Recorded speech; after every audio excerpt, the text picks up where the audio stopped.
Les hivers se suivent et ne se ressemblent plus. Avec un réchauffement de plus de 2 degrés dans les montagnes suisses, la saison blanche est vouée à un avenir incertain. Erik Nonchen, référence de la durabilité en montagne, porte un regard tendre et critique sur ces paysages de montagne qu'il affectionne. Est-ce qu'on peut laisser la place à la nature, se reconnecter à elle et puis imaginer cohabiter avec elle autrement? En moyenne montagne, à Charmey, et en altitude à Saas-Fee, Colline passe au crible les initiatives des stations et nous invite à un grand bol d'air frais. Il neige!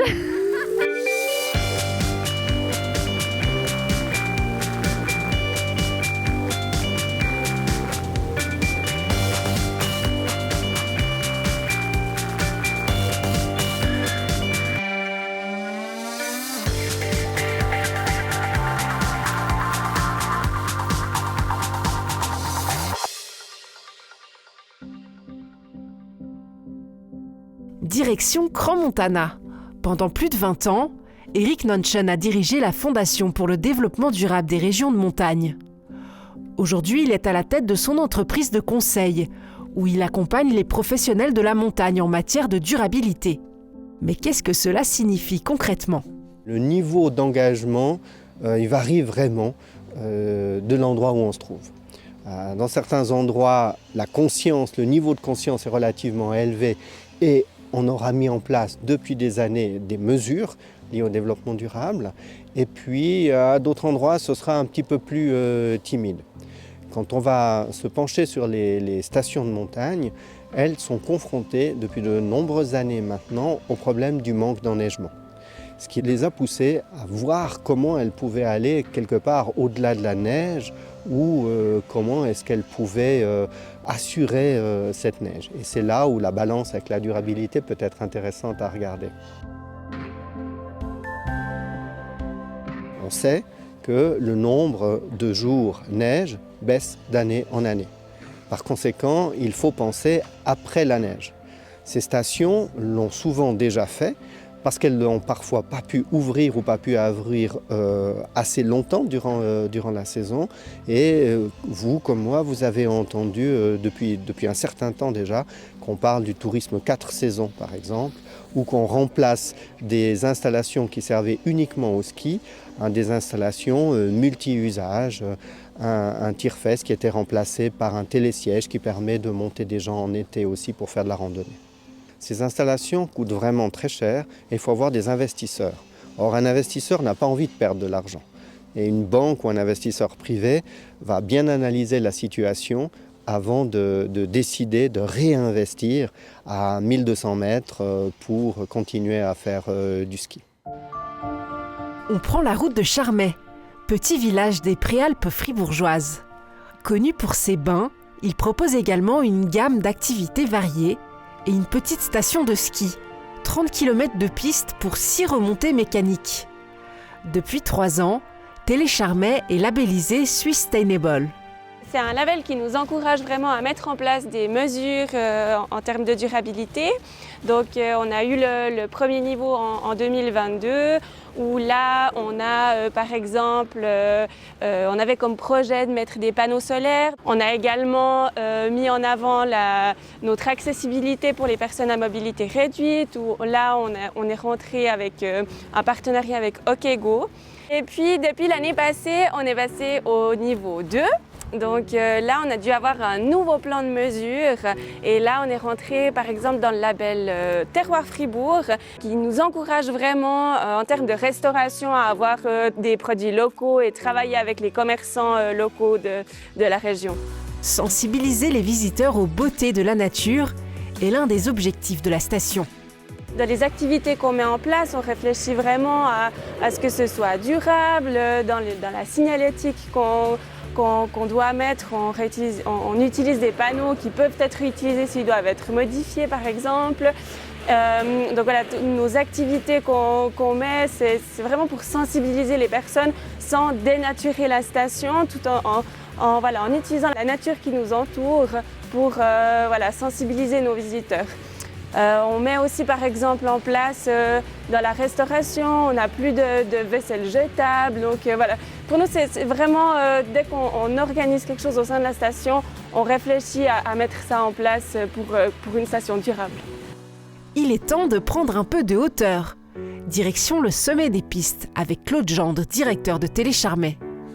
On est à peu près à 1600 mètres d'altitude, c'est ça? Donc ça reste une station de moyenne altitude. On peut y faire du ski, on est sur les pistes, mais quelles sont les autres activités que vous proposez aussi ici? Vu que le ski, ça devient des fois de plus en plus compliqué, on a développé des activités de luge qui est un petit peu moins gourmand en termes de neige. Et puis après, on a surtout développé un espace d'apprentissage pour les enfants avec 2 nouvelles installations qui sont installées depuis environ 3-4 ans et une piste de snowtubing. On a également le parc du Bunerotso, qui est une activité complémentaire aux activités du ski, où on a à peu près une dizaine d'activités à disposition pour les enfants, pour les familles.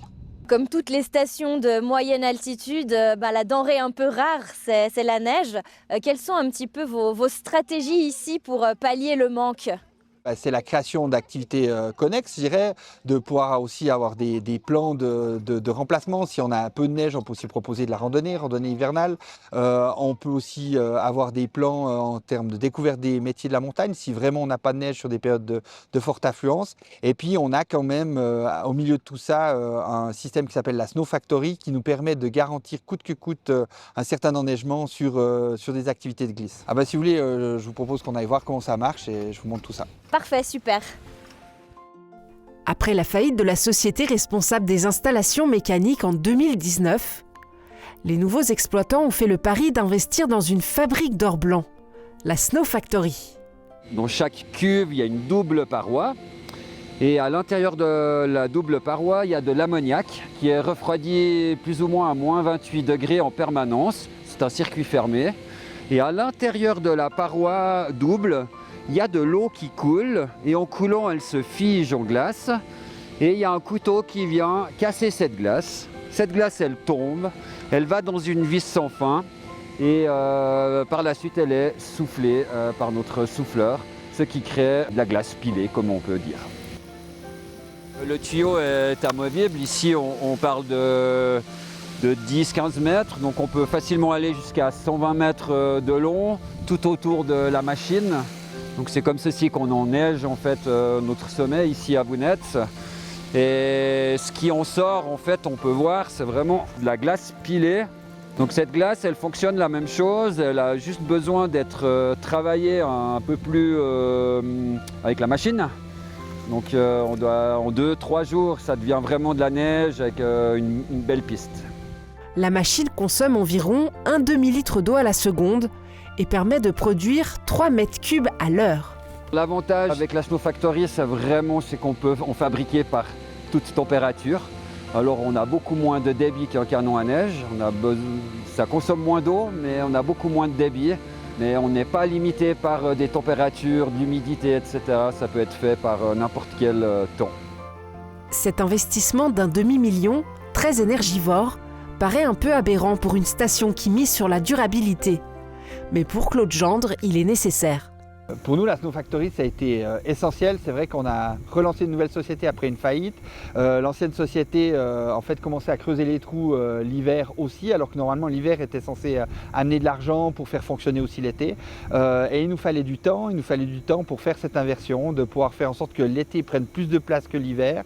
Et du coup, grâce à cette Snow Factory, on peut proposer une offre minimale dans le jardin, sur le sommet. Les pistes sont ainsi qualitatives parce que comme on peut le voir autour de nous, là où on en met, il y a de la neige et là où on n'en met pas, c'est vert pâturage.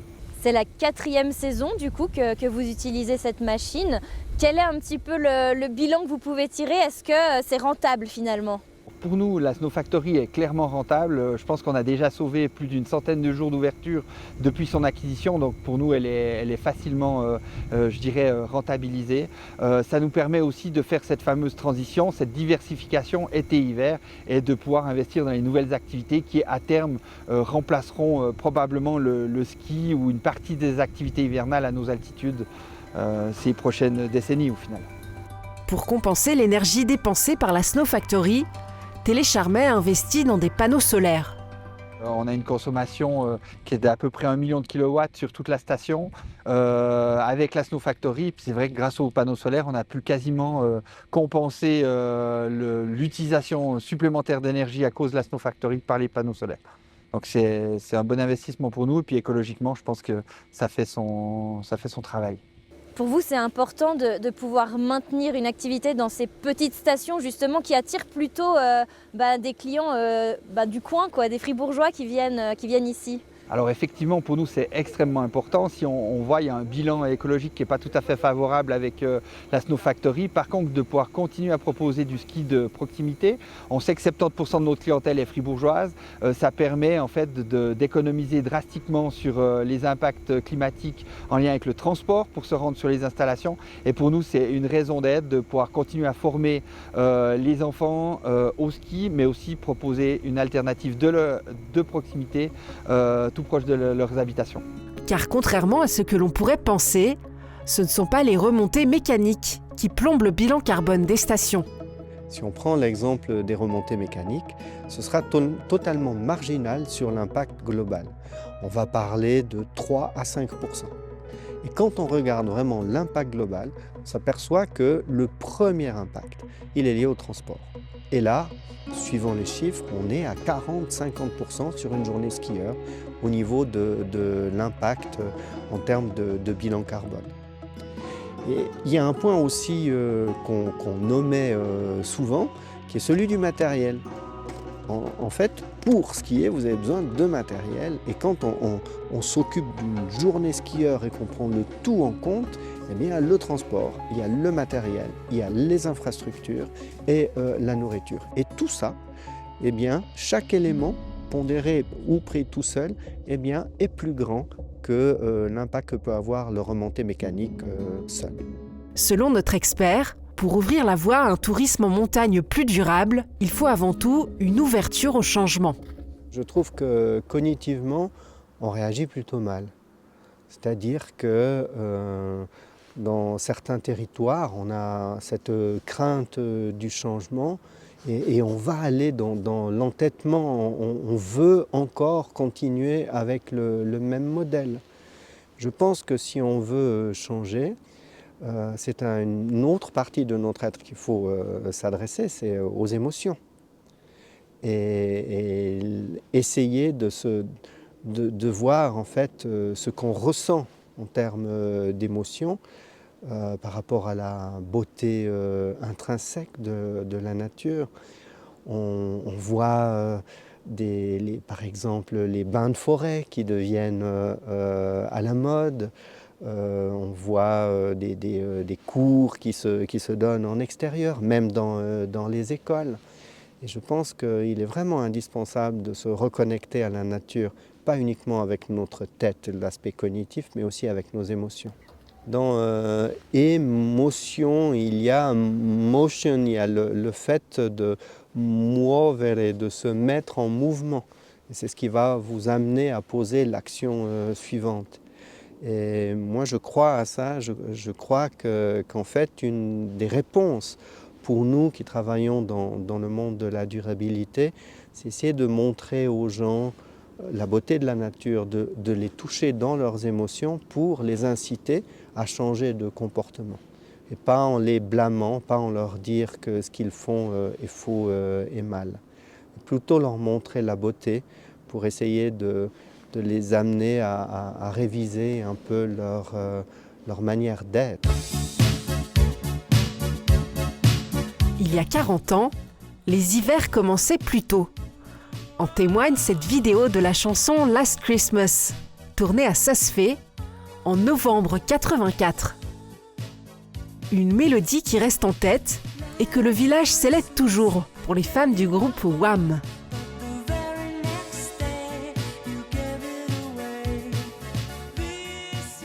Niché à 1800 mètres d'altitude et entouré par 13 sommets de plus de 4000 mètres, Saas-Fee est un joyau alpin au cœur de la vallée de Saas.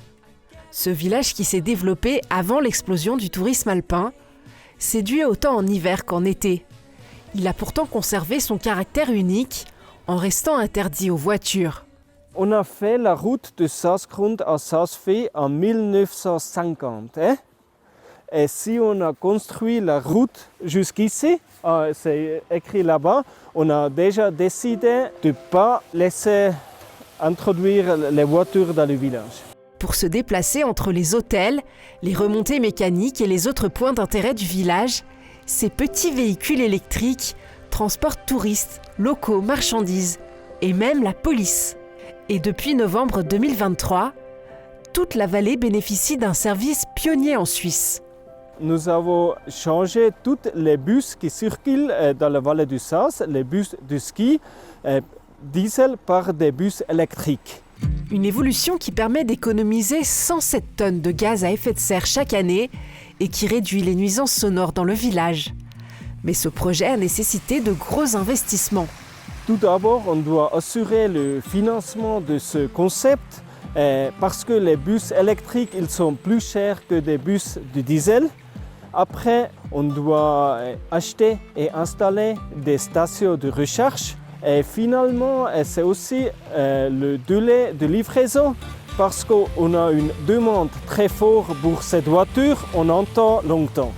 Carte Postale se donne 10 ans pour électrifier tout son parc diesel dans les vallées alpines. Saas-Fee, c'est aussi un vaste domaine skiable, avec près de 100 km de pistes pour 23 remontées mécaniques, dont le plus haut métro alpin du monde, qui emmène les skieurs à près de 3500 mètres d'altitude. Pour Simon Buman, réduire l'empreinte écologique des installations est un objectif. Bon, on a plusieurs mesures, c'est qu'on renouvelle de temps en temps les moteurs de traction et on met les derniers modèles qui ont une efficacité beaucoup plus haute. Et d'autre part, quand il s'agit d'acheter des nouvelles dameuses ou des engins de construction, là on vise surtout sur des modèles hybrides qui ont une consommation qui est inférieure à 20% par rapport à une traction ordinaire. Alors ça nous aide aussi beaucoup. Et quels sont justement les plus gros investissements que vous avez faits pour aller dans le sens de la durabilité ? Et bon, je considère aussi la nouvelle téléphérique de Annick comme investissement durable, vu qu'elle va nous aider à dépendre moins de l'hiver. Et là, on a investi 12 millions, et puis aussi là, le tout dernier engin qui ont une consommation inférieure. Et puis l'investissement qu'on va faire l'année prochaine, c'est-à-dire peut-être déjà à partir cet été, c'est une petite force motrice hydroélectrique qu'on va installer depuis le lac de Morenia, où on va produire l'électricité en bas ici à la station de Feldskin. Là, on compte de produire environ 8,4 gigaheures par année, qui représente grosso modo la totalité de la consommation électrique des remontées mécaniques de Saas-Fee. Alors là, on sera équilibre aux utilisations, on produit toute notre électricité nous-mêmes. Vous pratiquez le snow farming, hein, c'est de garder de la neige d'une saison à l'autre. Vous pouvez m'expliquer un petit peu le concept ? Bon, il y a différents aspects du snow farming. Un aspect, c'est de ramasser la neige au printemps et de le couvrir avec des tissus et puis même maintenant avec des matelas qui conservent jusqu'à 95% de la neige durant tout l'été. Ça, c'est une méthode. Une autre méthode, c'est qu'on construit des terrasses avec nos dameuses, qu'une fois qu'il y a le vent qui souffle, ces terrasses vont se remplir de nouveau de la neige. Conserver de la neige d'une année à l'autre permet à la station d'assurer le ski d'été sur son glacier et de proposer une saison de ski plus étendue. Ici, parce qu'on est à 3500, on a la neige toute l'année. C'est pour ça, pendant notre saison, l'hiver commence déjà en novembre, parce qu'on peut prendre la neige ici et mettre sur les autres pistes déjà. Et la saison, elle dure de novembre jusqu'à fin d'avril. C'est pour ça qu'on a une saison plutôt longue. Skier presque toute l'année, cela a tout de même un coût. Le snow farming reste une pratique onéreuse, qui nécessite beaucoup de mécanisation. Pour nous, ce n'est pas seulement l'aspect écologique, c'est aussi un aspect économique.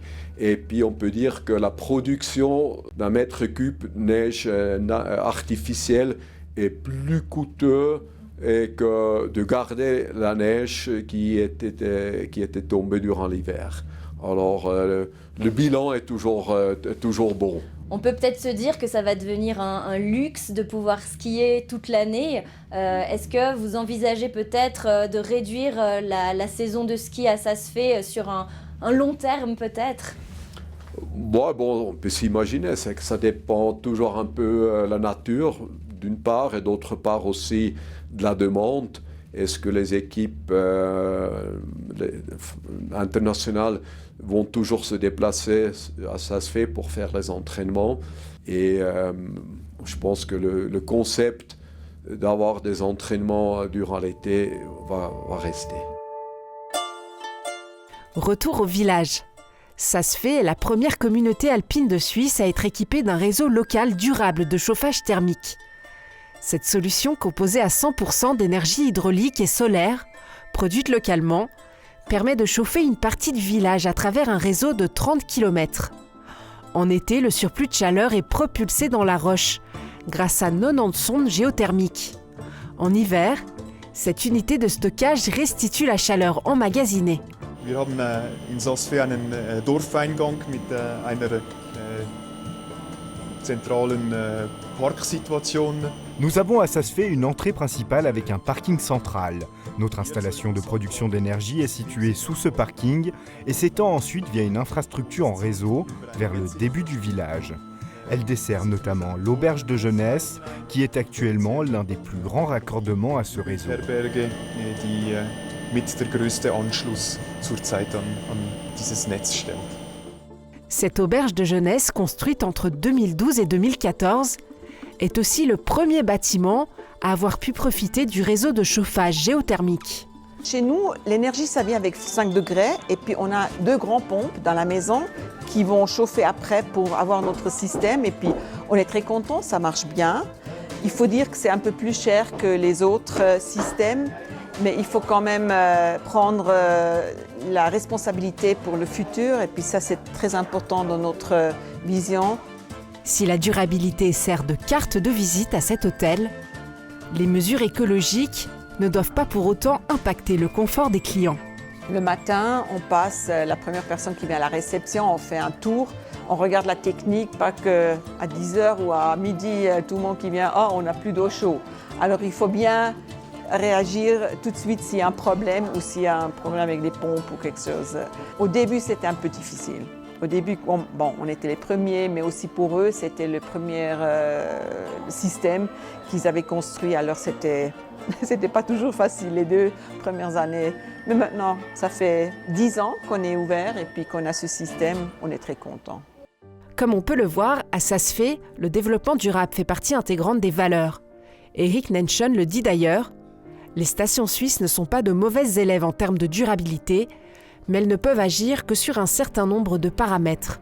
Pour que le tourisme hivernal soit moins gourmand en ressources, c'est tout notre imaginaire de la montagne qui doit être questionné. Alors moi je pense qu'il faut essayer de laisser une place justement à autre chose. Est-ce qu'il faut toujours aller plus loin, plus haut ? Est-ce qu'il faut que l'empreinte de l'homme soit toujours plus prégnante sur son territoire? Je n'en suis pas certain. Et effectivement, on est à un moment où il est indispensable d'aller vers de nouveaux imaginaires, de se reposer la question. Mais que veut-on vraiment et vers quoi veut-on aller? Et qu'en est-il du développement des nouvelles technologies? Vont-elles nous apporter des solutions durables? On doit voir dans quel monde on veut vivre et qu'est-ce qui va nous rendre heureux et nous faire vivre dans une société harmonieuse. Et à partir de là, on peut développer les technologies qui peuvent nous aider à y arriver. Les innovations technologiques sont là en réponse, en soutien à nos projets de société. Mais elles ne peuvent pas remplacer nos projets de société. Et ça, c'est vraiment important. Et je pense que c'est une erreur, c'est vraiment une erreur que d'imaginer qu'on va résoudre les problèmes avec des technologies à venir. La montagne durable est-elle un oxymore ou une vision d'avenir ? Les stations parviendront-elles à prendre le virage de la durabilité tout en s'adaptant au changement climatique ? Jusqu'à quand skierons-nous dans les Alpes ?